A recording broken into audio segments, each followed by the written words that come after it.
Good evening and welcome to the third Champion of the Wild episode. At the end, there is some interesting news for you all, from both ourselves and our good friends at Pretending with Dice. Fear not, the usual outtakes and hilarity will then finish up the episode as usual. Welcome to episode 3 of Champions of the Wild. This is just going to be another trek through Champions of the Wild. So for those who are not familiar, Champion of the Wild is a game whereby everyone is assigned animals and then we debate which animal would succeed at certain events. Usually there is 2 events every round and they can be completely different. Unlike most games of Champion of the Wild, we now have a list of 86 animals to choose from. So this week it will be the Plummet cast, or 4 of them anyway. Starting at the top, you just introduce yourself and roll me a D86 please in the roll channel. So starting with Squid. Hello, I am Squid. A 57. It's the Komodo dragon. Oh, I like that. Next we have Belry. Hello, it's me, Belry. Sorry, I was distracted by Googling what an 86-sided shape would look like, and as far as I conclude it doesn't exist, at least as a polygon. I forgot what we were supposed to say, because I was distracted by shapes, because I'm a 26-year-old adult. 34 is the said. Goliath beetle. Why do I always get bugs? Do you wish to re-roll, Belry? No, that's cheating. Does it bug you a lot? I mean, not really, but I feel like John would prefer it. Yeah, probably, yeah. Next we have Leonida. Yes, it's me, Leonida, and I will also roll imaginary dice. 73. Yay, 73. That is the ring-tailed lemur. Ooh, monkey business. Nice. Are we allowed Google, or do we have to... Is it all stuff of our own knowledge? Would you prefer Google, Belry? No, I'm just curious. Can if you want. What's It's the up to rules? you how much you take. I don't mind no Google. But again... Do you know much about the Goliath beetle? So I might have it. I know a bit. Yeah, the big beetles. They live primarily a vegan diet, live like sap and fruit. They weigh 0.1 of a kilo. Exactly. Or also known as 100 grams. For an insect, that's really fucking heavy. That's why it's called the Goliath beetle. And they are 0.115 meters long. Do they speak giant? They may do. That's not it. But- It's a stupid D&D joke. Anyway, finally this week we have Ash. Hello, I'm Ash. Let me just roll this number. 23. 23 is a dugong. Oh god, do you guys know the song about dugong? What's a dugong? Is this the one about them swimming in the ocean? Like a manatee, it's a mermaid. Sea cow. Okay, sea cow, then I'm with you. Belry, can you roll me 2d5 please? So we decide what the first 2 rounds are. 3 and 3, so that's 2 from the team round. Okay, so the first round, and again, just for those who have not played before, you have to tell us why your animal would be best at this round. Then everyone votes for what they think the best animal out of all of them would be at that particular event. And the winner is the one who gets the most votes for each round. And there will be 2 rounds with each animal, then we'll change animal, and that will continue for 3-4 rounds. Won't be that long.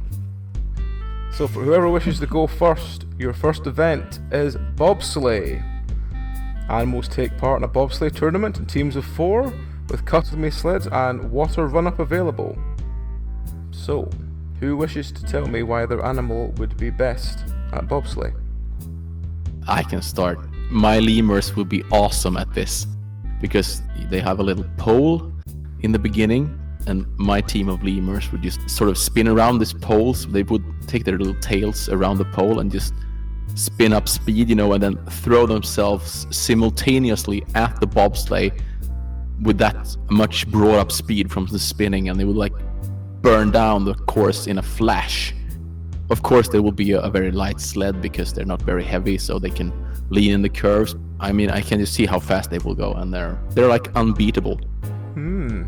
Okay. So who wishes to go next?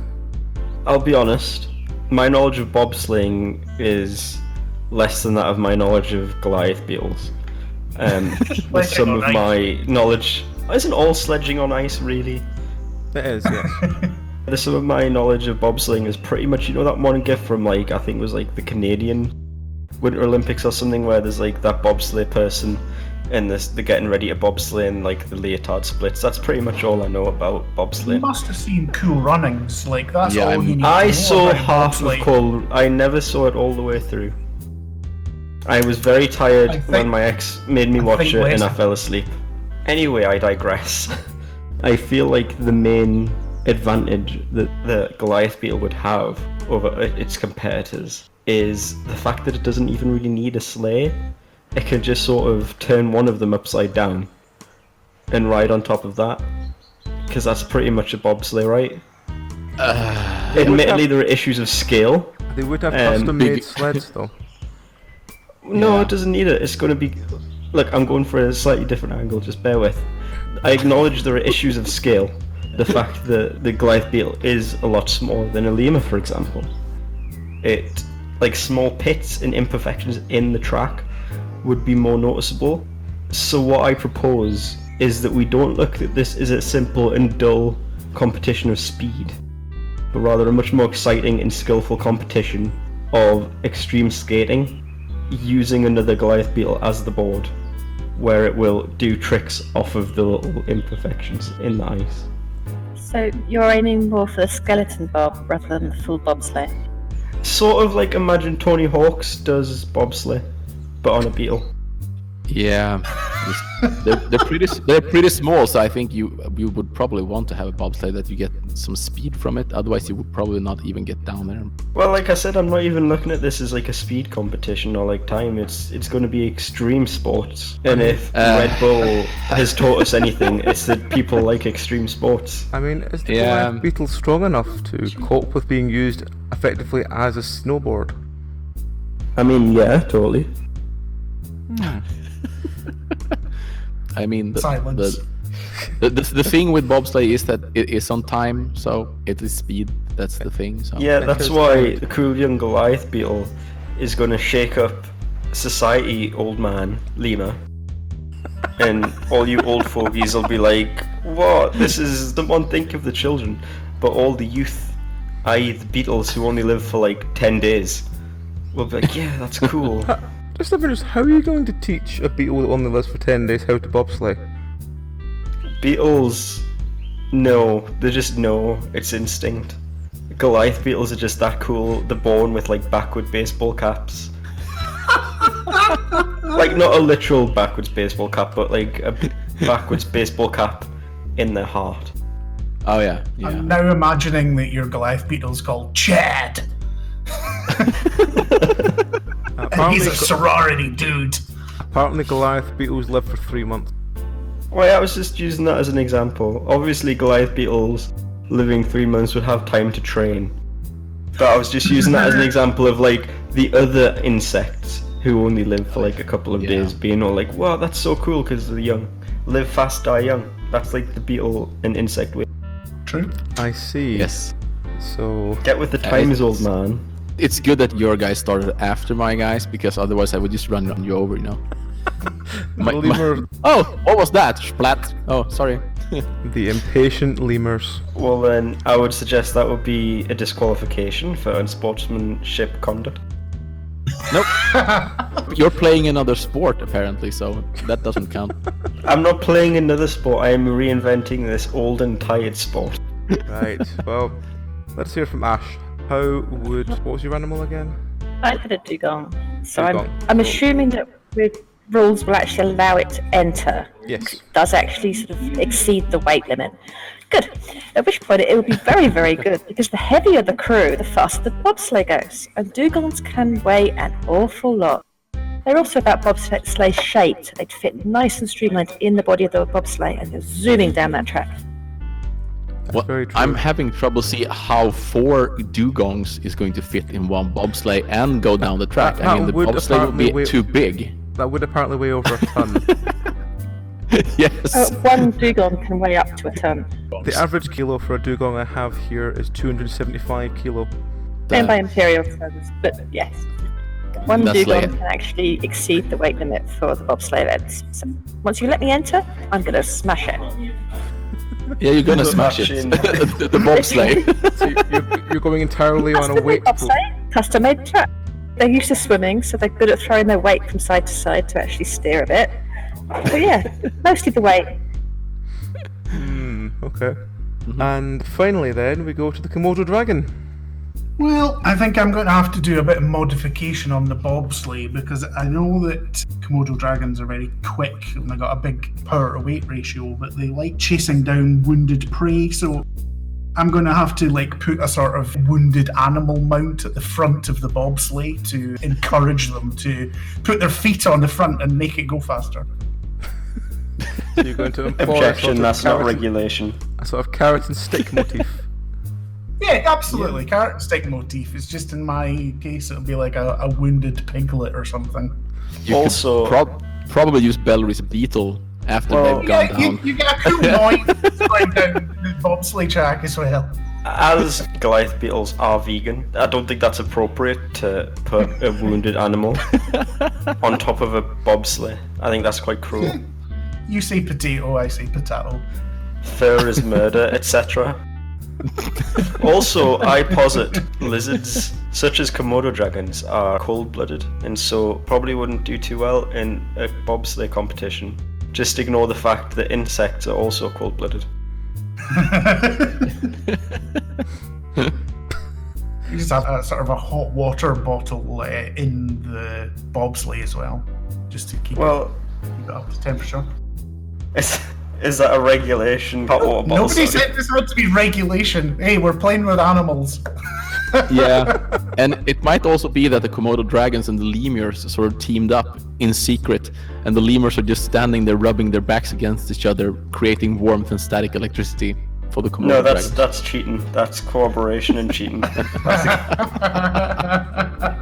You ever seen I mean, to be two fair, the countries Komodo dragons that compete in the Winter Olympics collaborating, forming Team Canada Russia? I mean, what country would sponsor a Goliath beetle to represent it? Brazil, probably. Quite possibly. Yeah, that's definitely, Or- that's or definitely Jamaica. a caterpillar. yeah. Voting, so can everyone go to the dice channel? Please prepare your answer as to which one of the other animals you would vote for as the most likely to succeed at bobsleigh, but don't hit return yet. Keep it till we say go, and then we'll have all the answers go up at once, and we'll have a decisive winner, hopefully. If there's no decisive winner, Ready. then it will either go back to debate, or it will go to either myself or Dragon, depending if Dragon is still about. So, if everyone is ready, As they say in Canada. 3, 2, 1, vote please. Oh, we weren't doing dice, sorry. That was I thought we were doing numbers because we're in the dice channel. Well, that works as well, but What I were you think going for, that's Barry? Dugong. Dugong. Alright, so it seems the Dugong has won round 1. what? No, because Komodo's got No, two as well. Komodo gets got two as well. All I'm going to yeah. say is Goliath Beetle was robbed.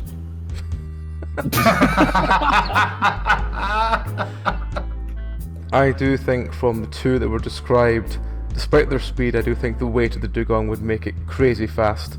Though the look on their face when they went that fast down the bobsleigh rank would be quite bizarre to see. And they would probably I think they would spin fly round out. like a corkscrew by the time they got to the end. Do they have jowls so it looked like a bulldog, its head out a car window? It will look very Flat. happy. Yeah. So, if we take the Dugong was winning round 1, round 2 is another team round, which has been chosen by Belry. 6 of your animal perform a 2-minute routine to music of their choice in breakdancing. Judges score for technical difficulty and execution. So, we will start with the Dugong. What would the Dugong do for breakdancing? Well, the dugong would take the breakdancing option for the dance style for their synchronized swimming. And they would do lots of spinnings around, and lots of upside down bits, and lots of waving their legs up in the air to breakdancing music while underwater. Objection, dugongs don't have legs. Flippers and fins. This is the same bones that we have for our legs, but there are flippers and fins for them because they're a mammal. What song? Some breakdancing rap by Stormzy, because it's a watery based sounding guy. I don't know rap music. And the crowd go wild. I think they might just break dancing instead of be breakdancing. Yeah. Okay, let us hear next from the Goliath Beetle.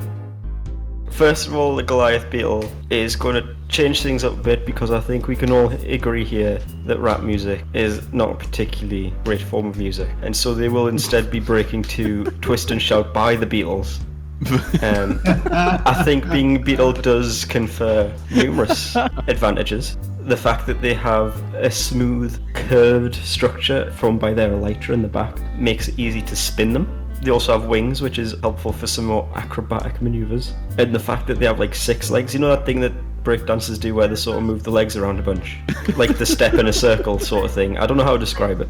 That's just all breakdancing. Think how much more impressive that would be with 3 times as many legs. They also have little like horns, so well, they're not horns, but they are similar to horn protrusions, which I posit would assist with spinning on the head as they would help provide traction. Well, that's cheating. Spinning on your head is just because you don't have any balance moves. So having horns that's spinning on your head with training wheels. It's not That's cheating. Big minus points. Oh my god. It's making use of evolution to attract a mate. And as we all know, sexual selection is one of the more powerful forces behind evolution. Yeah, well, as some guy who is not Dawn said, but I can't remember the guy said it, it's survival of the sexiest. And I would suggest that being able to breakdance effectively is pretty sexy. And that is why I am still single. Because I can't breakdance. Well, in your case, I think it's survival of the sexiest, not the sexiest. Just Okay. taking the legs. Yeah, no. Okay, because you joke about legs because it's 6 legs. Yeah! Oh my god! Can you feel it? Can you feel it? Can you feel it? Can you feel it? Oh my god! So yeah, bullet points. Good at spinning on the back, good at spinning on the head, 3 times as many legs is like 8 times as many points. Can fly. Plus they've got like a cool zebra pattern, and that's pretty sweet. You get points for the zebra pattern. That is so breakdance. And the 80s zebra pattern, so yeah. Oh, can we have tiny little leg warmers? Yeah, no, that's a must. That's I'm sure you absolutely a could. must. Sure, you could train your little beetles to each wear leg warmers. Oh yeah, and Twist and Shout by the Beatles, because it's a superior music choice. I don't know any rappers. Well, you can just add a Dr. funky Dre. beat to it. It works as well. I Well, don't know, man, like... Twist and Shout has got a good, like... It's like a funky, like, rappy beat, but it's got a good beat to it. It's a good song you could dance to. Yeah, well, you can just add a rap beat to it, and it will work. It's probably been done already. well, probably. So what would Yeah. the lemurs do? Well, I mean, obvious choice is I like to move it. I mean, you've all seen Madagascar. The funky lemur in Madagascar. It's a too obvious choice, so that song has to be. And yeah, the balance that lemur has, it's gonna be a lot of head spinning and tail spinning and yeah, just a lot of spinning. Spinning on top of each other and spinning beside one another and jumping like really high since they're lemurs. And you can just watch them as well do the synchronized with their heads going up and down to the beat of the music. You know, like lemurs do, like they go up with the head and down with the head and up really fast. It's gonna be an awesome show, and everybody loves monkeys. Are lemurs technically Probably, I monkeys? mean, they're all gonna have like backward caps and really funky shoes. But I thought it was the Goliath beetles that were born with backwards caps. Well, the mental backward cap. These are actually real backward caps, really tiny, cute one in different bright colors. Just Hollowed to out Goliath beetles and are using them as backwards caps. yeah. You've eaten The one of six- the Goliath beetles. the 6 legs makes them stick really well to the head of the lemurs. Again, I would suggest that is unsportsmanlike conduct from the lemurs. How many Goliath beetle legs do you get in a munchie box, Bellery? Not too many. And are they battered? Oh, Probably. Probably, yeah. Most things in a munchie box are bad. Okay, so what song would the lemurs have? Have we had that? Yes, I like to move it. Right, okay. I like to move it, move it. Who was that song by? It's from Madagascar with the Hollywood demons dancing to it. So very Well, potent. It's way older than Madagascar, I'm sure. It's way older than Madagascar, yes. It's from 93, I think, and it's by Reel to Reel, that's it. Oh, it's Reel to Reel, yeah. Reel to Reel. With the number 2, not the word 2. Yeah. Okay, so how would the Komodo dragons do? Fairly well. They're long and thin, and again powerful, so I think they would be doing the worm all night long. It's just a absolute constant wave of energy, and with their big long tails, they may even do a little bit of twerking against a tree, and they would do that to Shake Your Rump by the Beastie Boys. An appropriate song, I see here. Mm-hmm. Okay, does anyone have anything they wish to add to prove that they think that they're the best before we do voting? Just think of the zebra print. The only thing that would be better would be a real zebra. Well, in fairness, real zebra are on the list of animals. You might end up with that later. So, everyone can indeed turn to the dice channel and prepare to vote then. Ready? Ready? Okay, and vote. I think that's how you spell lemur. Whoa. It's a 2-2 again, I think. Lemur, beetle, and beetle. So the Goliath beetle was not robbed this time. I mean, we'll see. Oh, this is the best I've ever done. So we have Goliath beetle for the leg warmers and the lemurs because it's the song. Okay. I think just because Bowery has been so salty all this time about how he never wins this game that for once... Right, no, don't you dare That's a get sympathy win, that's the worst Sympathy thing win, ever. yeah. Sympathy. Sympathy for having leg warmers on his beetles. No, I don't want to win like this. Leg warmers are for aerobics, not breakdancing. What leg warmers are for everyone at every time? Well, you've convinced me, Bowery, that I'm not going to give you it. I'm going to give it to lemurs. Good. Yay! Lemurs! So, we run on to the second round. Can everyone do me a roll of D86 again, and we'll reassign new animals. Ash gets the koala. Squid gets the household cat. Lenida gets the basilisk lizard. And Belray, when she's rolled, Belray gets a meerkat. So that's koala, household cat, basilisk lizard, and a meerkat. Did I get the household cat, you said? No, you got the basilisk No, lizard. that was me. The basilisk. Oh my god, cool. So, this time, Squid, could you roll me 2d4, please? So we see what the rounds are. Certainly. 2 and a 1. I see. Okay. Oh, that sounded ominous. Round 1. Individual dodge. A machine fires tennis balls at the animals, increasing speeds, or foam-tipped harpoons if underwater. The animals are marked by their time without being hit. So, how would the household cat be the best at individual dodge? Well, I think other than sleeping, dodging things is what cats do best. They're constantly running away from toddlers, dogs, people that are wanting to pet them when they're in a bad mood, squeezing into wee things, chasing mice and birds, and they're just all-round athletic superstars, really. Can they They're damn dodge cute tennis as well. balls? I think they can. Absolutely. Like, especially, they've got a great standing jump, so they could just jump over them. I'm thinking that your cat will probably just try to catch the balls rather than dodge them. Nah, that's dogs. Yeah, if there was a dog, would probably. Unless some evil bastard put catnip all over the tennis ball, then they're fucked. Yeah, exactly. Punched in the face with catnip. Ah, okay. So let us roll over to the koala. Koala would be really good at this because it would sit there hugging its eucalyptus tree and making sure that the eucalyptus tree was between it and the tennis balls. So it would just hide behind the tree. Yeah, pretty much. But it would be giving the tree the best hug. It doesn't actually say there wouldn't be a eucalyptus tree on the court. This is very true. Always see koalas attached to eucalyptus trees. Yeah, exactly. You never see them anywhere else. Apart from being held by very weird Z-list celebrities. Yeah, but then at that point the koala is still convinced that the celebrity is a eucalyptus tree. As you see them on telegraph poles, and likewise they're convinced it's a eucalyptus tree. So, yeah, it's going to use this tree. But koalas have the highest incidence of syphilis in like any population. And I feel like that would probably make... I thought it was chlamydia. What I'm saying is, clearly the way they got syphilis is by not being good at dodging balls. Poor tennis balls. I rest my case.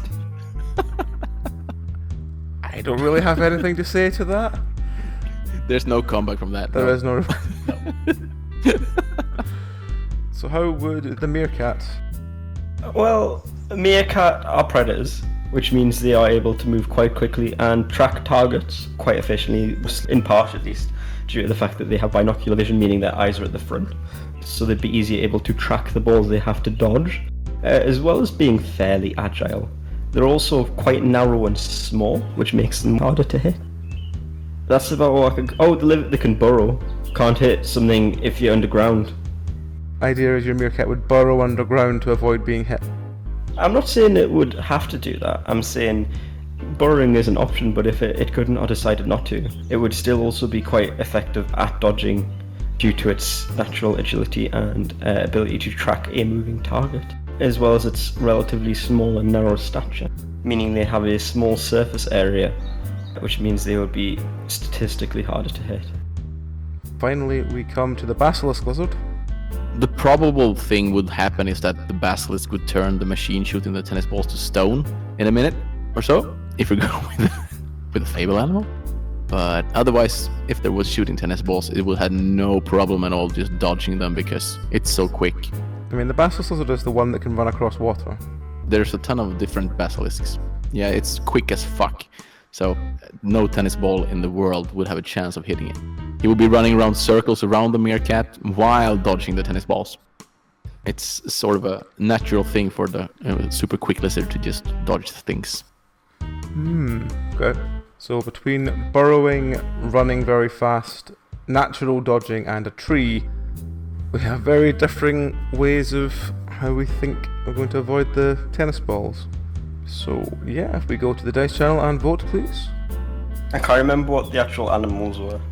It was the household cat, the basilisk lizard, the koala, and the meerkat. 3, 2, 1, vote. Oh, they seem to be tied every time. Again. I'm disappointed in you all. Meerkat is spelled with a K. God. Also, there's an R in it, reminder. I actually spelt the meerkat with 2 E's, the R and the K at first, but I wasn't really sure. Technically that does seem Oh god, any excuse, just English isn't my native language, is it?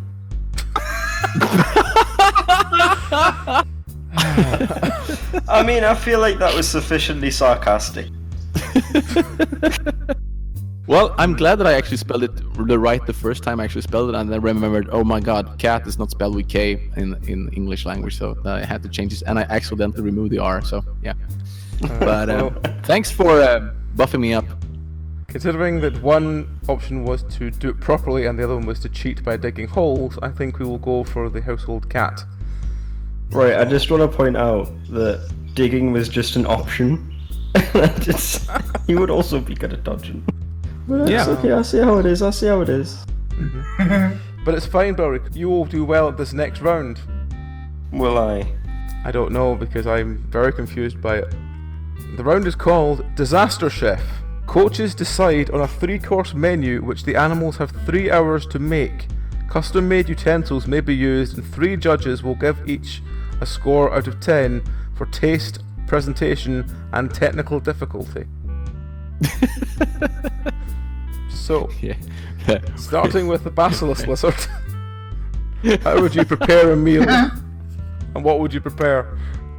The 3-course meal would, of course, start with a simple, garlic bread with some aioli.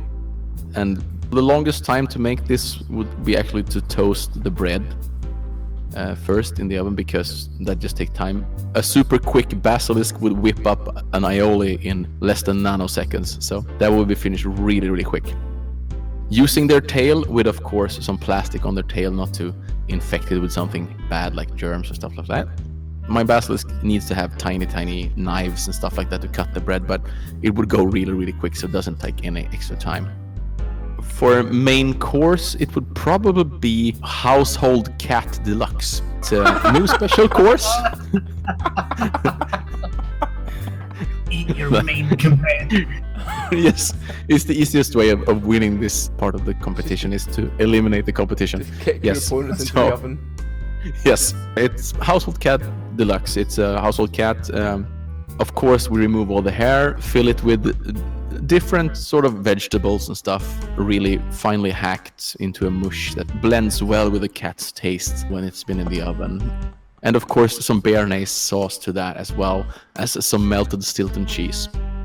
And for dessert, we would probably have some roasted eucalyptus leaves, just to make sure that the other competitors forget that they're competing and will be eating the dessert, with some glaze sauce on it, like this different nice colors, just strings of it, so it looks really nice and tasty. Everyone loves eucalyptus. It's that fresh taste of it. You just singe them a bit in the frying pan just to get them a little bit of stiffness, and the probably just have a severed meerkat head on the plate just for decorations. Objection. That strikes me as poor sportsmanship, yet again. I think you're starting to sound like a broken record, Valerie. Not to be that. I mean, we're talking about the animal kingdom. The animal kingdom doesn't give a shit about sportsmanship. It's just survival. That's what's wrong with these competitions.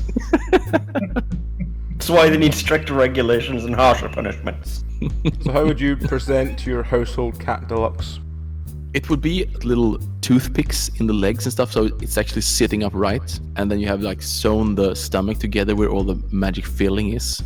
It's sort of a surprise when you cut it, and it just flows out of the plate, and it's all that green, yellow, and orange, and all these beautiful colors of the vegetables coming out.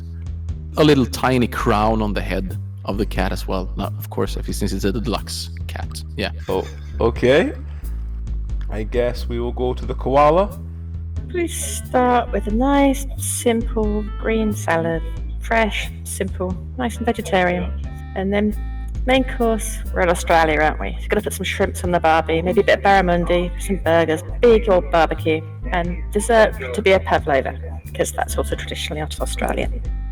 How to present these to be better than basically roasting a cat and putting a crown on it. You're there, the smell of the barbecue comes out. It's all straight, the prawns be on skewers. Better than a roasting cat. Pavlova, lots of cream, nice fresh fish. Barramundi is a lovely type of sea bass, so it's really nice sort of fish. And there'll be lots of cream and fresh fruits with the pavlova. All pretty, with a swirl of coulis and a tweel. Yeah, everyone's obsessed with tweels. Well, if we take that and we go to... Let's go to the cat first. I may have a twisted view of cats because all the cats I had were murderous psychopaths because I grew up on a farm. So my cat is going to serve a starter of blue tit tartar, lovingly chewed and regurgitated onto a linoleum floor in the kitchen. A main course of the half-gnawed hindquarters of a rabbit, again lovingly regurgitated onto the aforementioned linoleum floor. For dessert, a whole live mouse, which it has carefully teased that it was going to escape for several hours to really get the endorphins going, which sweetens the meat somewhat. Sweet morsel to end upon. Well, you get points for consistency, I'll give you that.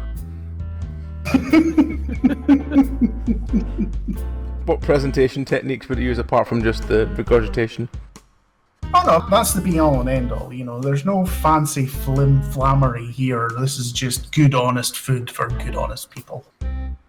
Finally, we turn to the meerkat.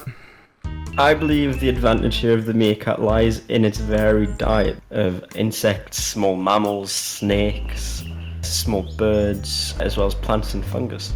So I believe it would start with a locally foraged mushroom pate, with maybe some nice peppercorn and some blackberries through it.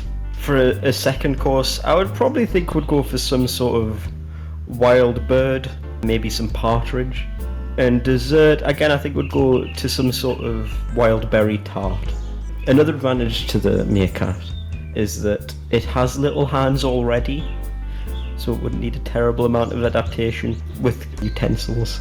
And the fact that they live in large groups of 20 to 50, I think, means that it would have a whole team of chefs. And that is my thesis. Thank you for listening to my TED Talk.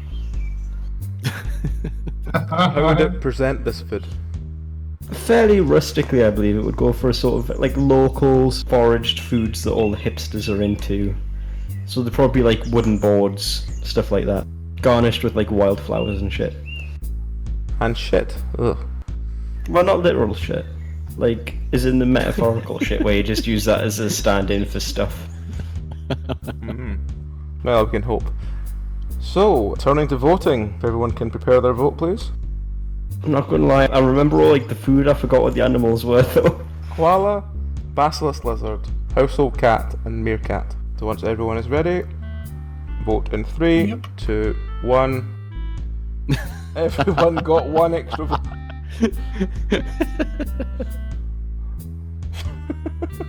Everyone got a vote that time. Right, okay.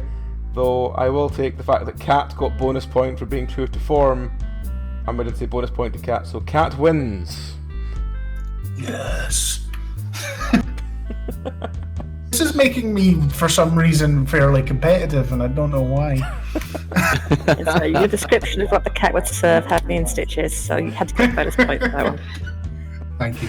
Right, we're on to round 3, so if everyone can roll again, please. I have reshuffled the list, so it should be again a bit different. 2. Ash, you have a flea. Belry, you got a zebra.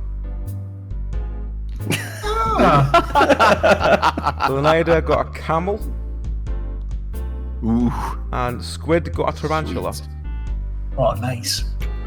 Leonida, please, if you can roll me 2d4 to see what the categories are this round. A 1 and a 3. It's team again. Oh my god. I'm not going to lie, both of these are not good for the 2 smaller ones.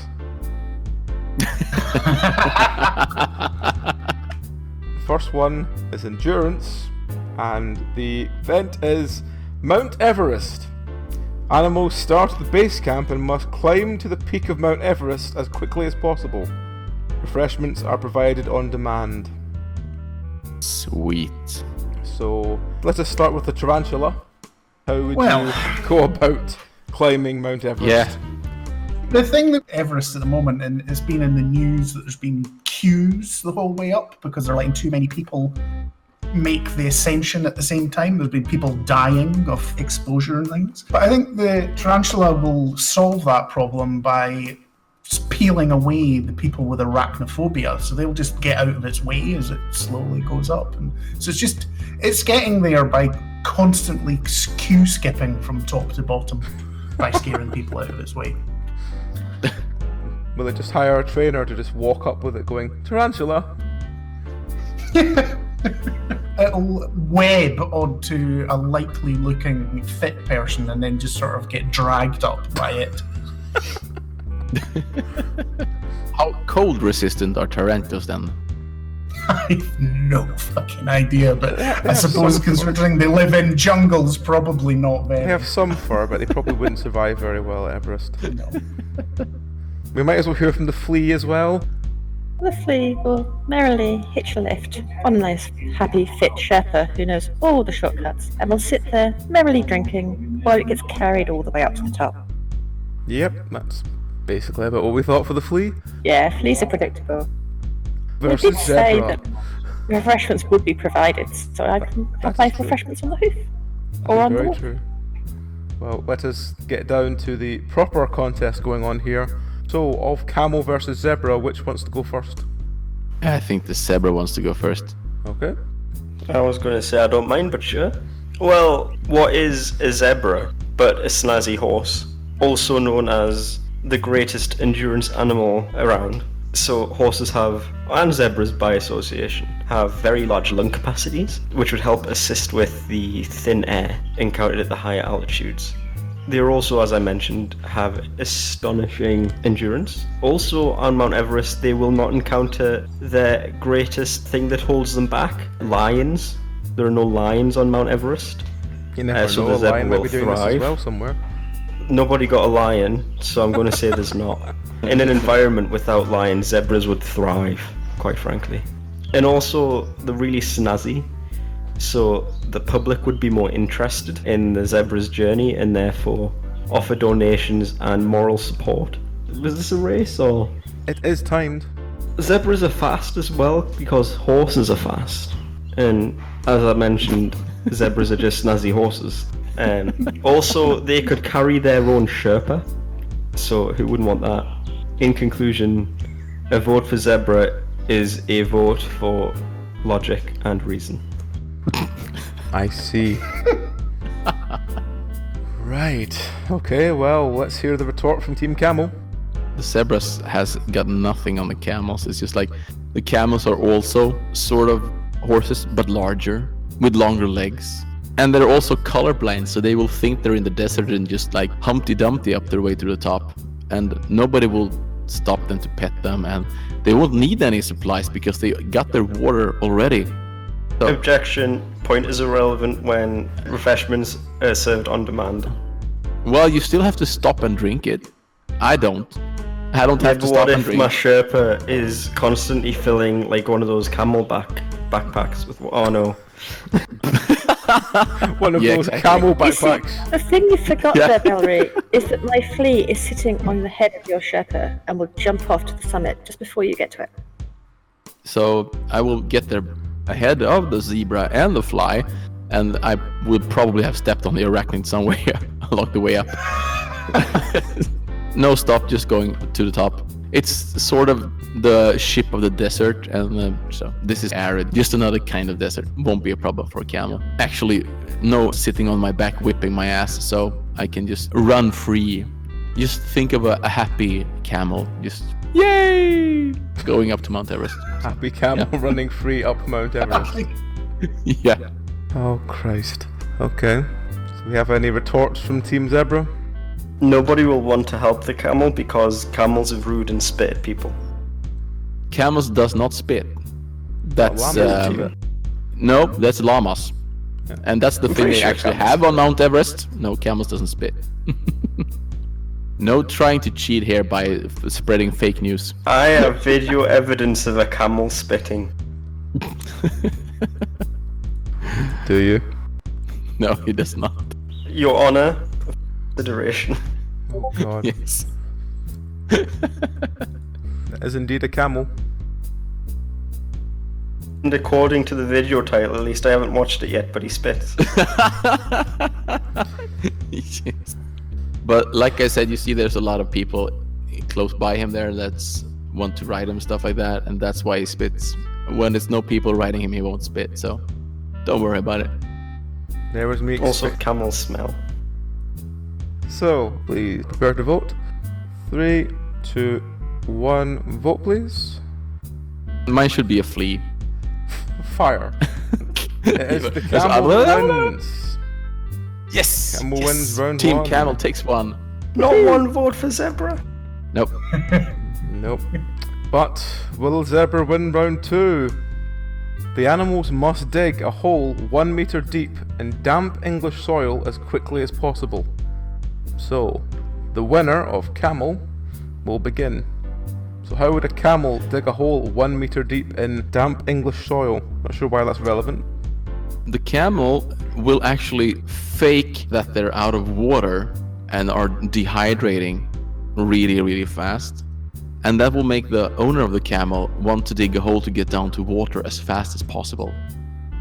And of course, I mean, the owner of the camel has this nice little stick and knows that there is water down there, so he will dig really, really fast to keep his super camel alive.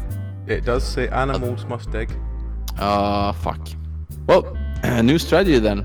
Hooves work really fine for digging.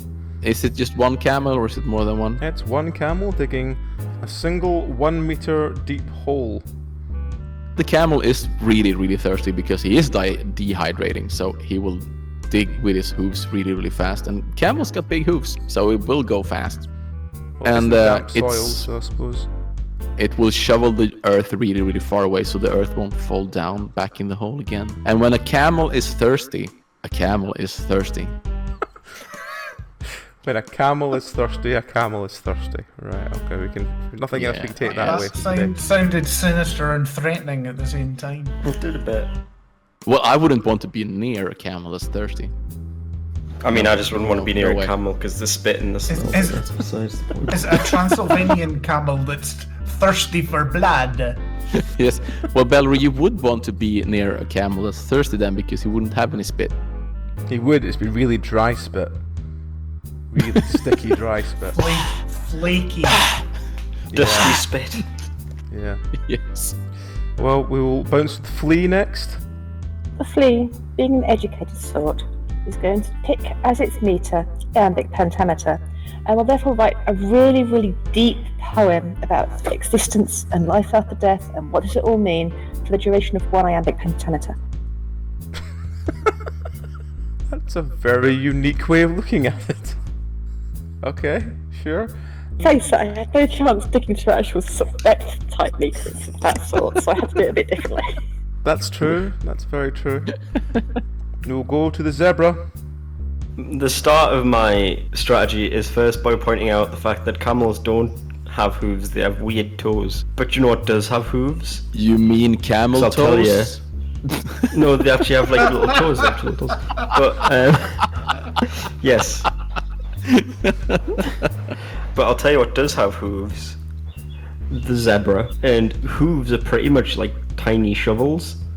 And that paired with the zebra's natural endurance, as previously mentioned, and its ability to move its legs quickly as if running, but this time in the spot, would mean it would be able to shift large quantities of soil or earth or mud or whatever we are seeing the medium we are digging through is It's quickly. soft English soil. Especially soft English soil, actually. They are famed for digging through soft, particularly English soil. In fact, there was a famous case of a zebra in a zoo that actually escaped by digging under the fence.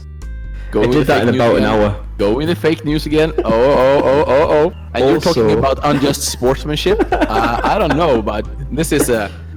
Yeah, Bellery, you stooped a level too low now. No, this Yeah. is just the PR campaign. Mhm. Also, zebra print is often used in anaerobics videos, and so the fact that the zebra is covered in zebra print will only motivate it to do like aerobics in the form of digging quicker.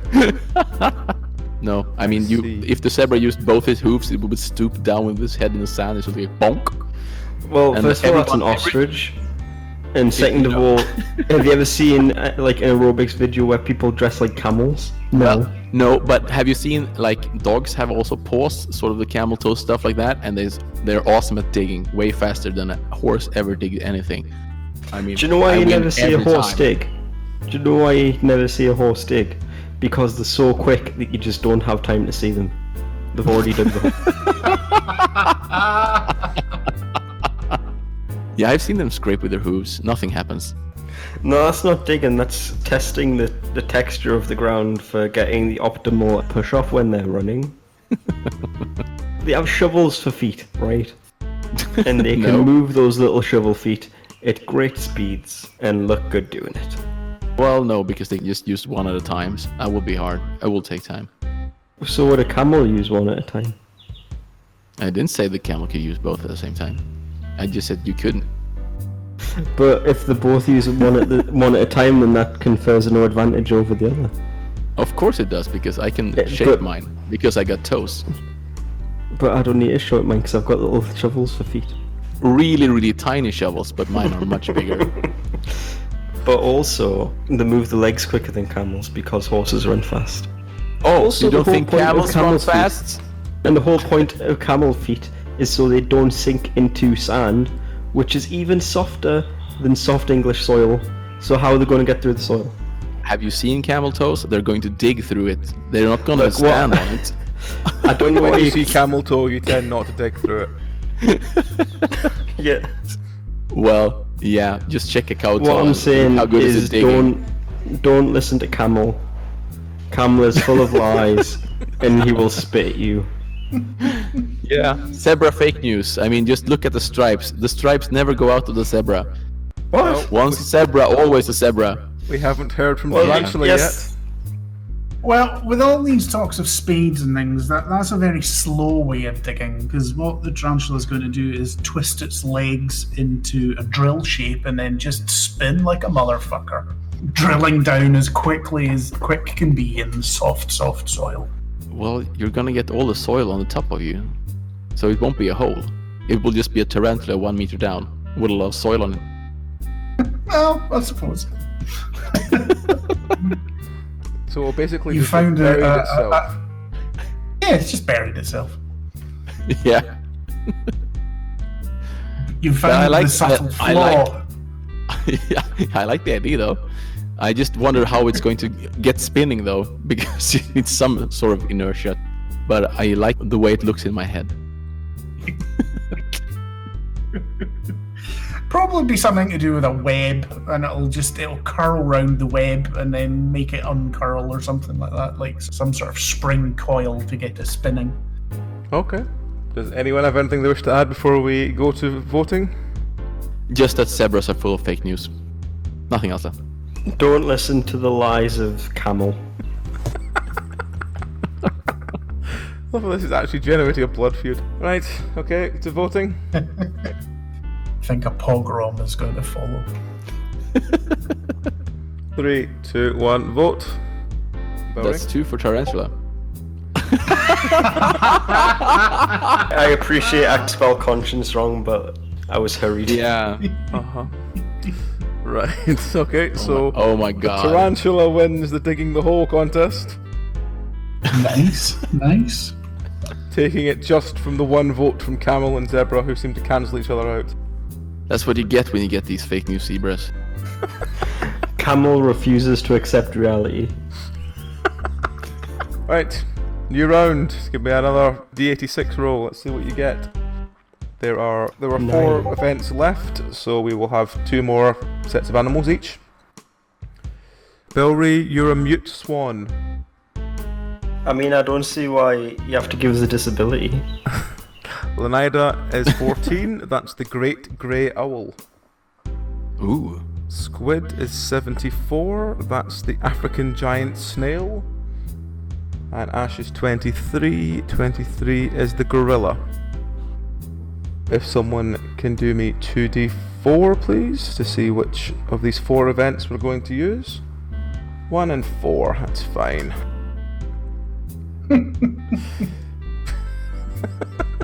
I'm intrigued to see how they have to fight over this. I don't think your chances are very high, Squid. As soon as you said it was a giant snail, I didn't think I had much chance in anything. In fairness, you won the Dig the Hole contest as a tarantula. Well, that's true as well, but that was more by default because they cancelled each other out. The schism, the 4-legged mammal schism between camels and zebras. I know nothing about giant land snails, but fucking hell, they're big. Yep. They're very large. They're fucking terrifying when big. Are we talking about the snails? Yep. Ah, They're nearly I'll a tell you kilo what's in weight. fucked up. I'll tell Oh my you. God. Do you know how snails eat? they don't just liquefy things with acid or something. No, it's so much worse, I think, anyway. And it's why I would never want to get eaten alive by a giant snail. So they have a thing called a radula, and the best way I can describe it is, you know, rasp, like a really coarse file. They essentially file away things and just like sandpaper off, and that's how they eat things. And I'm like, that would be a really horrific way to get eaten. So it's like being Yes, sort that's- of grated by a small cheese grater. Yes, that's right. Yeah. Yeah. The ones you get specially for hard cheeses. On the note of Metal. cheese, however, cheese rolling. A wheel of cheese is released down a steep hill and animals race to touch it as quickly as possible. There is no flying and no water in this one, so you have to basically like tumble down a steep hill after a lump of cheese. Well, a wheel of cheese. So, Why would the snail win at cheese rolling? Well, I think actually, because once it's retracted into its shell, it's quite cylindrical in shape as well. So I think it would actually roll down the hill quite quickly. As you've said, they weigh about 1 kilo, so I think they'd sort of keep pace with the cheese. Not going to fall over like these crazy steep hills that they put cheese down. Usually people just fall over and break their neck, which I'm sure the other creatures probably would. So, or I could latch myself to the side of the cheese and just ride it to the bottom. Well, the cheese is released, then you get released. And it's the first one to touch the cheese that would win. It'll be the first one rolling down, just following it. So, now we've heard from the snail, let us hear from... Let's go with the swan.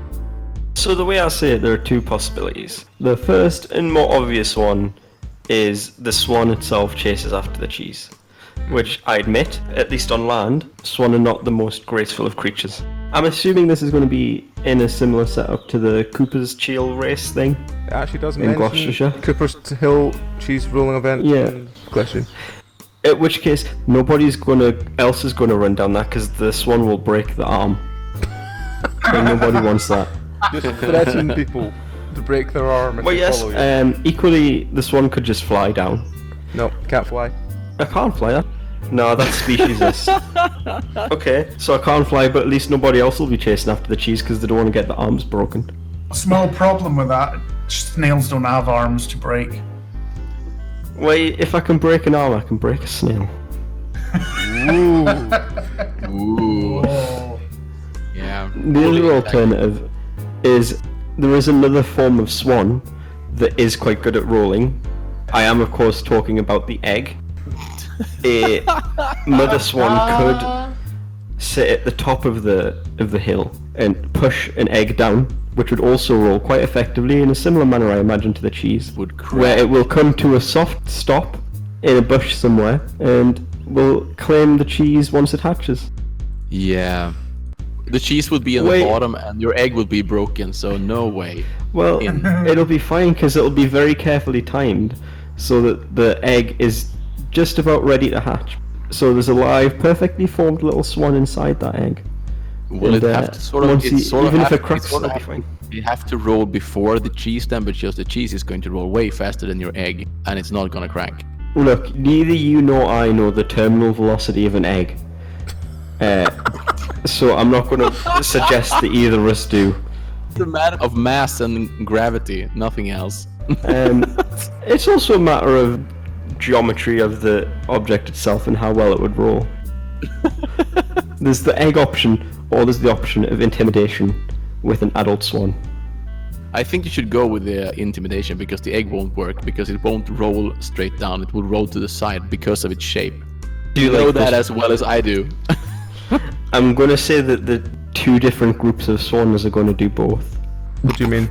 I'm assuming there's multiple entrants into this race, which means there can be multiple swans entered into the race. And one swan's just going to push its eggs down, and the other swan's going to strong arm and intimidate the other competitors as it runs down. In two separate instances, sort of thing. You just got one swan. It's not. Valerie. They're not cheating and teaming up. These are two separate families of swan that are employing different tactics.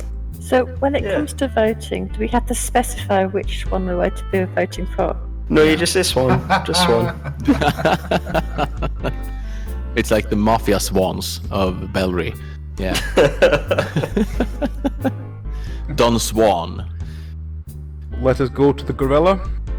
No, you see, scary though the swan is, I think a big silverback gorilla, when it sits there beating its chest, is a bit scarier. It's just going to pick up all the other animals and throw them back up behind it to the top of the hill as it goes down to the cheese. So there's no animals in its way. Anyone that gets close gets thrown back up to the start.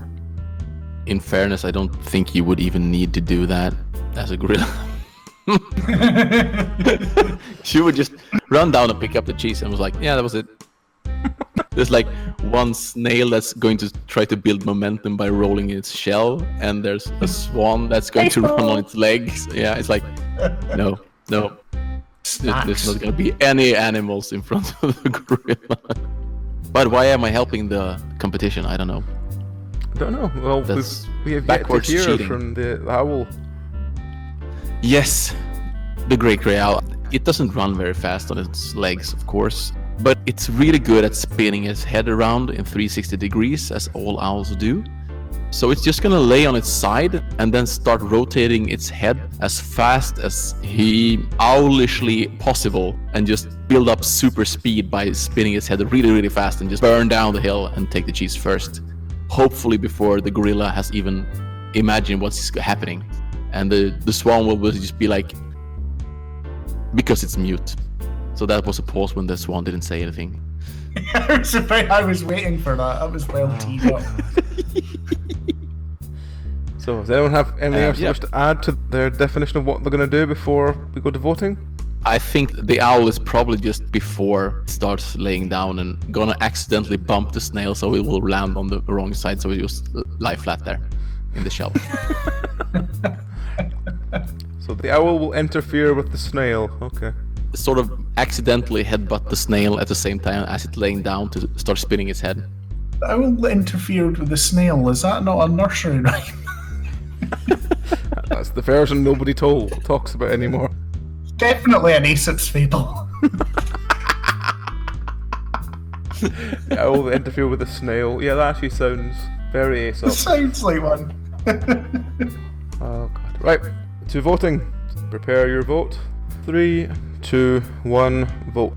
So 3 votes for gorilla, 1 vote for snail. Gorilla definitely wins cheese rolling. Not that we had much competition. And the other one in this round is tree felling. There are trees of all shapes and sizes available. Animals are ranked on the total weight of trees felled in 6 hours. Let's start with the owl. How would the owl win at tree felling? The owl would have a setup of prepped trees that are really, really murky, and just go flying around head first and just bumping the trees really fast so they get knocked over. Since they're murky inside, it doesn't take much strength to do it. And probably be a ton of trees, because an owl is a used flyer and it's used to diving down really quick to grab mice and stuff, so it's got really good diving skills and just diving, pushing trees over like a pinball machine, sort of just bouncing around, pushing trees over. How big a tree could an owl push over? And it was trees of different sizes and sorts, so I mean half small murky trees will do. And if a tree's really murky, it doesn't take that much of effort. I mean, this is a big owl, remember, it's a great grey owl. It's got a lot of momentum flying around and just bouncing off the trees, pushing its way to and fro. It weighs 1.2 kilo. It's just a matter of mathematics and just pushing at the right points, and owls, as you know, are the smartest animal in the world, so they will automatically know physics as to which angle to fly at. Yeah, well, the owl already got that since it's so smart. In every fable, the owl is the smart animal, so you know how it works. It already knows all the angles and the mathematics of stuff. It was the animal associated with the goddess of wisdom in the old Greek and Roman mythology. Yes. Not the great grey owl, that was the little owl, but never mind. It would be a fairly decent tree pusher or cutter, or what you want to call it, so... Okay, let us go to the snail. Well, as Valerie very kindly told me earlier on, the snail has a mouthpiece called a radula, which is basically a cheese grater thing on its tongue by the sound of it. So I think it would just calmly grate the trees away till they fell over. I think it would have to have a few espresso coffees and maybe a Red Bull or a Monster Energy drink as well to get it speed up a little bit. Maybe even start going with something that would sound like a chainsaw or something like that. But I think that's the only way it's ever going to cut a tree down. I'd be surprised. Yeah. Sorry, just to interject, back of the napkin. An owl average weight would have to be travelling at about 110 miles per hour to knock over a tree. Just saying. Well, it's a murky tree, mind you. And yeah. How well and how big it is. Yeah. And it could have been fired out of an air cannon. Yes, that's what it could be doing. I mean, you could train your owls to be used to being fired out of an air cannon. Yeah. So circus owls. It would probably do better than the coked up snail, which probably would maybe... Well, yeah, that's right, coke, yeah, absolutely. Probably... Coke frenzied snail eating tree. Yes. who'd probably cut one tree down and then it's like, oh my god, the next 3 hours will be going to the next tree and then hopefully getting that as well. I see. Let us hear from the gorilla. The gorilla is going to find itself a nice plantation, probably belongs to Woodland Trust, of freshly planted saplings covering a hillside for the sustainable forest, and it's going to go down the rows between the trees, one in each hand, and just knock each one over methodically, row by row. And the Woodland Trust is going to be so cross with my gorilla. That's true, but at least it would get a lot of points. I'll give you that. But does the gorilla have the funds to pay for the membership card to get into the Woodland Trust forest? Don't need to, they're free parking and free to enter in most places. Some places have a small parking charge, but most of them are actually just free to enter with walking trails. Oh, I thought you meant gorillas were free. You didn't have to pay for a minute. People they just find it meant, difficult like- to get money out of gorillas. They just tend to let them do things for free. Then we need to hear finally from the swan. Right, so what Swan would do is Swan would find a sizable patch of trees that are roughly the shape, size, and offer the resistance of that of a human arm. And as we all know, a swan can quite happily break a human arm, and therefore would have no trouble breaking trees that are similar in size, shape, and resistance to that of a human arm. That is all. Yeah, you probably would get splinters in your beak. It's a fairly succinct. Clatter 3 or 4 trees, so yeah. Nah, man, swans are hardcore. So, if everyone can go and vote then. 3, 2, 1, vote. Just waiting on Ash. Okay, so the gorilla takes that second round. That round is a bit of a mismatch. We have a final Yes. round. And this time, I want you to give me 2d86. When I tell you the first event, you will choose which of your 2 animals will take that event and which you will keep for the second event, which I will not tell you. Squid gets a cow and an armadillo. Armadillo! Lenida gets a porcupine and a horse. Horse is just a shit zebra. Ash gets a mosquito and a fruit bat. Belry gets an ostrich and a gecko. I see. If someone can choose A or B, please, for the first event. I think we should let the lady choose. Okay, Ash. I'll go with B. B. The first event is Demolish a Shed. The animals must destroy a wooden shed, defined as knocking all parts to the ground as quickly as possible. Let's start with Lenida. So, what was your choices? It was a horse and a porcupine, wasn't it? Yes. So which of the 2 are you taking? This is naturally a horse task. Everyone knows that a horse kicks hard as fuck, so it's gonna be basic and simple. The horse is just gonna do his back kicks and just kick everything really, really fast to hell. There's no wooden shed that would stand against that. So the horse is just going to angrily kick the shed.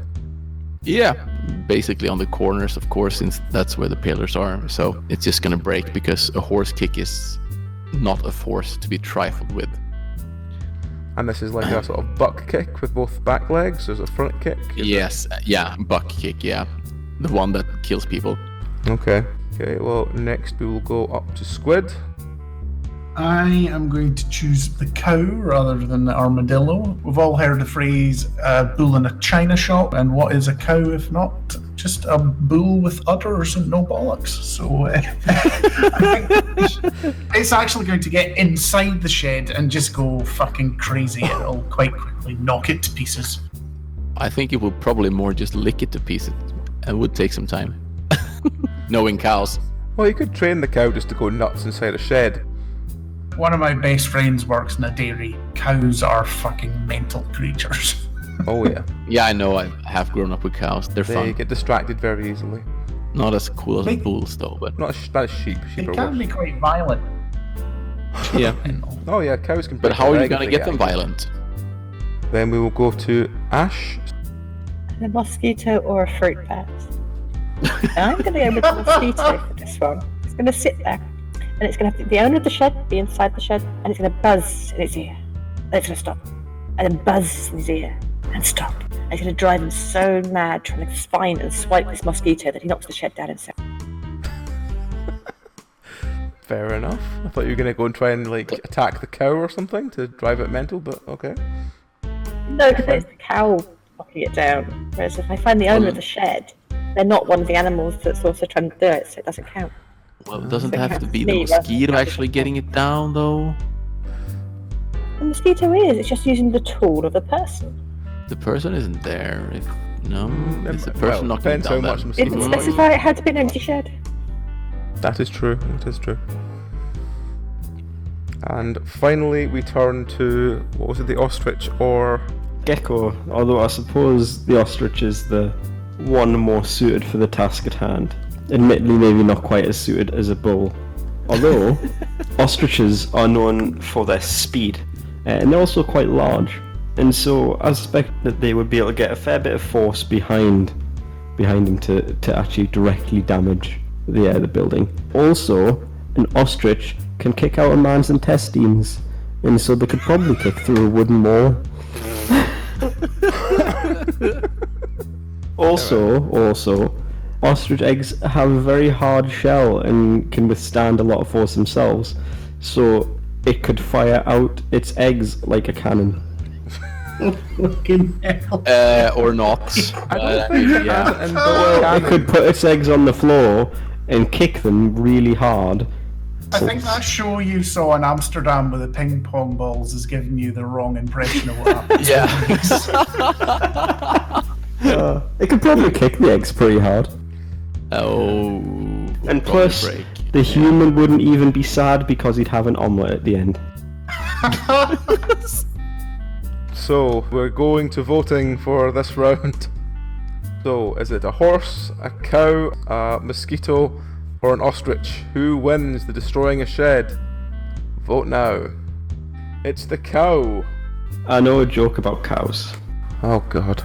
Valerie, you cheater. Only one. So, well, one that comes to mind. There's two cows starting in the field.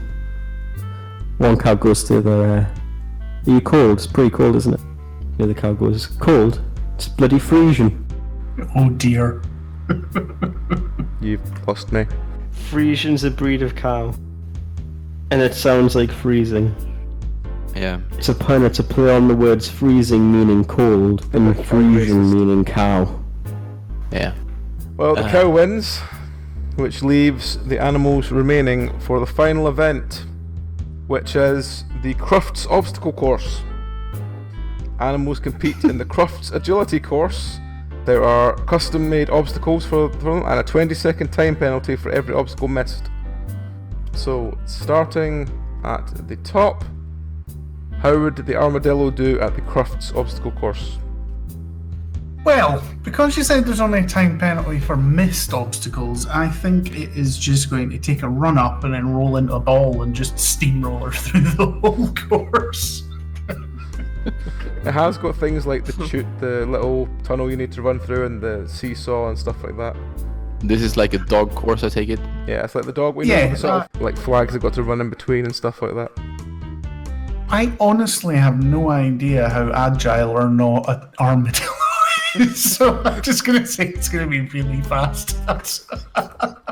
It's going to take a hint from the snail and it's going to get coked up and take lots of aggressive shots. As long as we don't Yeah, because test your armadillos animals. aren't very fast. So yeah, you want to do that. And rolling whenever possible. Next, we have the gecko. So, I mean, geckos are pretty flighty. They can get a turn of speed and they're quite agile. So, I mean, there's a point in Gecko's corner. You can also stick to walls, which is probably a pretty good thing to be able to do in an obstacle course. They also sell car insurance. I'm not sure how that would help, but that's a thing. What gecko? It's an American car insurance brand where the mascot's a gecko. Look, I admit I'm clutching straws here a little bit. There was that video game Gex 3D Enter the Gecko, and that was a platformer. So, what's a platformer but an obstacle course? I rest my case. I see. Next, how would the porcupine get on?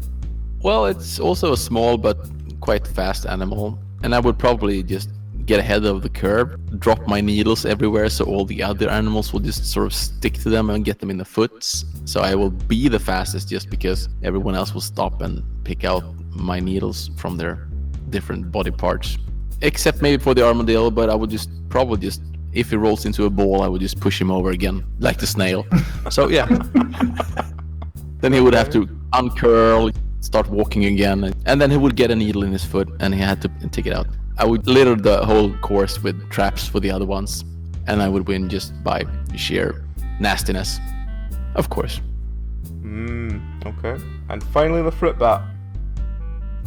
Since fruit bats are also known as flying foxes, I imagine they do pretty well as an obstacle course designed for various canid-type creatures, because pretty fast through the obstacles because it's designed for that sort of thing, but they can fly too. So they can fly over the ones that require jumping, so they'll be even faster. And they don't have to worry about the porcupine's quills because they're flying rather than stepping on them. That is true. Well, you would probably miss most of the obstacles since you actually have to go over them. No, you can tag and them. Through them. Zigzag round through them. You can fly through the tunnels.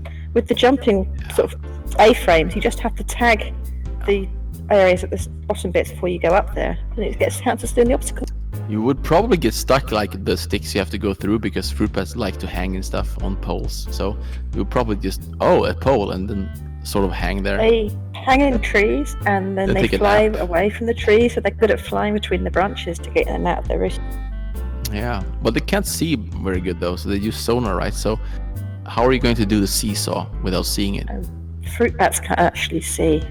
They're not sonary bats, they're fruit bats. And they fly around in dusk and dawn, so they've got pretty good eyesight. Big, huge eyes. And adorable, cute little faces. They're gorgeous creatures. They're not like they're really, eating bats, so they've all got a big good nose. Yeah, they're really cute. They are.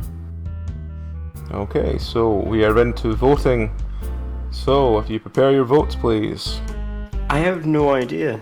I mean, Gecko is obviously the correct answer, but I can't vote for Gecko.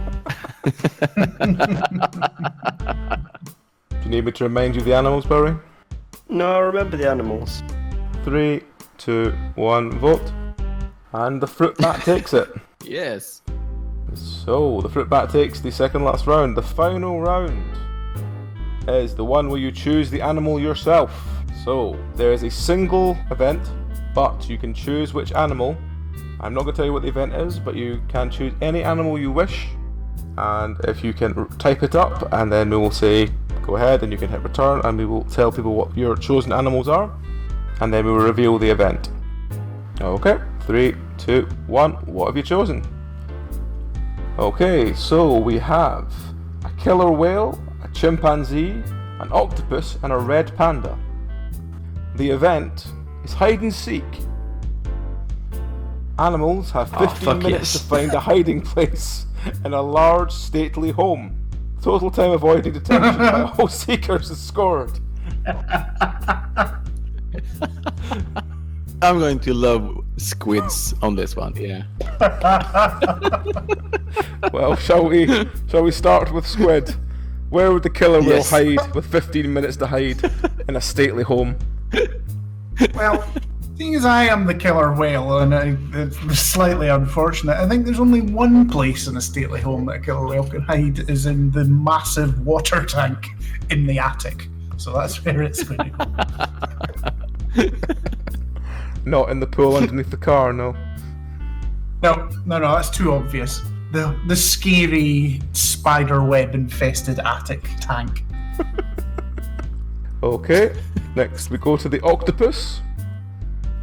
So I'm just going to level with you. Everyone else give up because Octopus has got this on lock. Octopods are, of course, renowned for their ability to camouflage themselves. They're able to change their shape, their texture, and their colour very quickly, very rapidly, and with an incredible degree of accuracy. They're also able to fit into teeny tiny little things, as long as the thing is smaller than their beak. Yeah, octopuses are pretty good at hiding. There's not really much more I can say on this. Well, you could just tell us where you're going to hide then. Yep, where are you going to hide? Like, octopus doesn't need to find a place to hide. Wherever octopus is, he is hidden. You have to specify a place, Valerie. Octopus can be a rock. He could be a bit of seaweed. He could be another fish.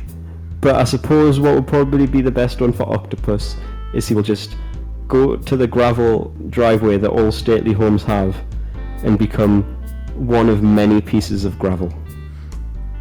Yeah, one really big piece of gravel. Or rather, a lot of little pieces of gravel. Okay. He will become a lot of gravel. Yeah. I see. Right. And everyone will be like, wow, octopus is so hidden, I don't know where octopus is. Okay, well next we have the chimpanzee. Don't know how he's going to follow the octopus.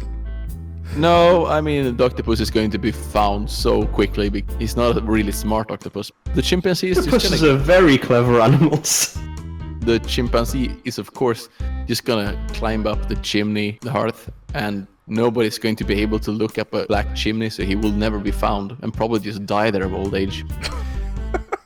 Just sitting way up in the chimney. So from morbid end, but okay. Yeah, that's a morbid end, yeah. Nobody's gonna find him there. Oh god, okay.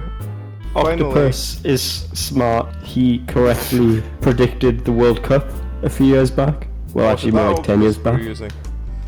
Not necessarily the octopus, I'm just saying octopuses are smart enough to predict the World Cup. Bellry, I think that you probably would like to apply for the job as a propagandist or something like that. I am already employed by Octopus. Oh god. Does your octopus have tentacles of freedom? He has 8 tentacles of freedom. Make octopus great again. Mm-hmm. Octopus is always been great. Octopus was never not great. Or in this case, make octopus grey again, since he's going to be gravel. Octopus can be grey. Can he be red like Chucky's? Yeah. Octopus can be anything Octopus wants to be. Because he is the king of disguise. Right. Okay. And finally we have Red Panda. The red panda is going to go upstairs and find the room in the stately home that's been decked out as the nursery. And it's going to curl up in the middle of all the cuddly toys. And just be one cuddly toy amongst the others. And go to sleep. Because it's kind of warm and cozy there. Okay. Definite tactic. Okay. So we have a final round of voting. So, who wins the final round of this episode of Champion of the Wild? Now everyone is ready. 3, 2, 1, vote. The panda wins. Yeah, where's my entry to the vote gone? It's there, it's just below your eye. Oh, it's underneath the thing. I found it. That's why I got Also, octopus is robbed. Well, You I could had to have- you vote could- for a fellow cephalopod. You could have chosen so many hiding places like an octopus, but you had to choose the gravel where. But that was the point. Right. Octopus didn't need to find a hiding place, because wherever octopus is a hiding place. Octopus doesn't need a hiding place because he can hide anywhere. Well, not when it sticks up. You could have hid it in the killer whale tank. Wait, no, I would suggest that would have got the octopus eaten. Yeah, I think so. Killer whale wouldn't have seen the octopus because the octopus was hiding. And the killer whale probably wouldn't have been able to turn around in the tank. Well, yeah, I feel like it would have been pretty tight in that tank. Yeah, exactly. It was a stately home. Thank you to everyone for being a part of Champion of the Wild 3. We'll probably do this again at some point, but until then, good night. We hope you enjoyed that eclectic and eccentric romp around the animal kingdom. In 4 weeks' time, on the 24th and 25th of August, Penance RPG will be attending Tabletop Scotland in Perth. This is Scotland's largest tabletop gaming convention, and we would love to see as many of you there as possible. Now, a little news from AJ before those outtakes. We are starting a new short D&D pirate adventure with Amy and Matt and Lexa from the Curse Cast this coming Thursday, August the 1st, on Pretending with Dice, so check that out. Penance RPG sponsored by Pretending with Dice. Wink. I'm not giving you any money. Oh god. Can't do that, I always record in the nude. Yeah, it's Twitch so that if he doesn't drops like anything nudity. over himself, he can just lick it back up. Don't tell anybody. Can guys be like without a shirt on Twitch or? No, there was a guy who got is banned it- because his nipple fell out of his shirt.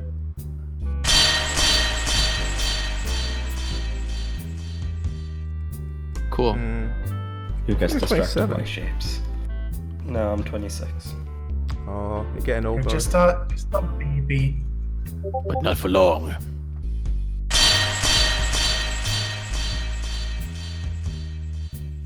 I also fell asleep during the magnum opus Sharknado and woke up to someone saying how the plan to deal with the Sharknado would be to blow it up with dynamite.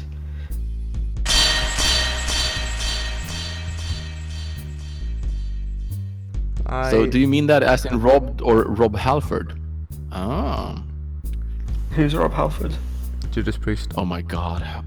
Oh. I'm not picking at Judas. Oh god. Anyway,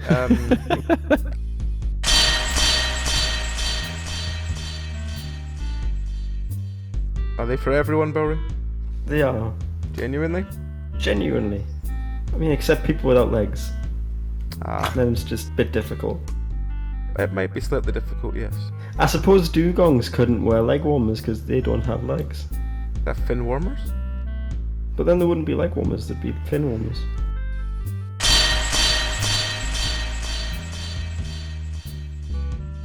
Zebras smell as well. Alliance wouldn't find them if they didn't smell. Oh, he just drooled on him. He didn't spit. That is That's fake slander. news. That's fake news. Yeah, and that's No, you're being slanderous towards Zebra. The best thing about that, Bubsky, is who the fuck is the right person comment on that?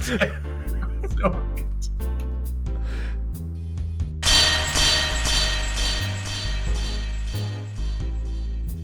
Speaking of cheese graters, I've been waiting for an excuse to share this in. Yes. Also, it takes a minute because I have to remember where all the buttons are on this phone. So the phone is working, but now battery has to work. That looks like a Dalek's cock. See, I saw this the other day and I only could think of Bowery.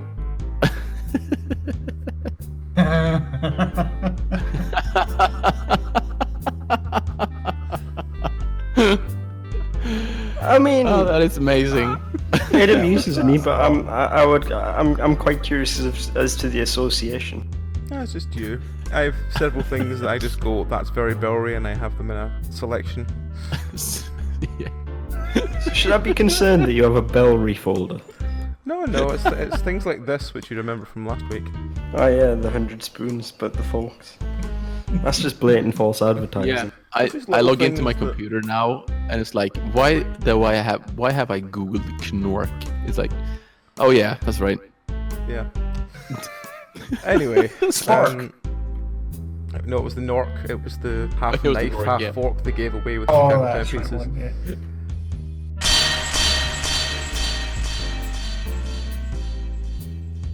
Do you remember them, Bowery? I do. The Bumble Bear was a great end of session boss fight thing.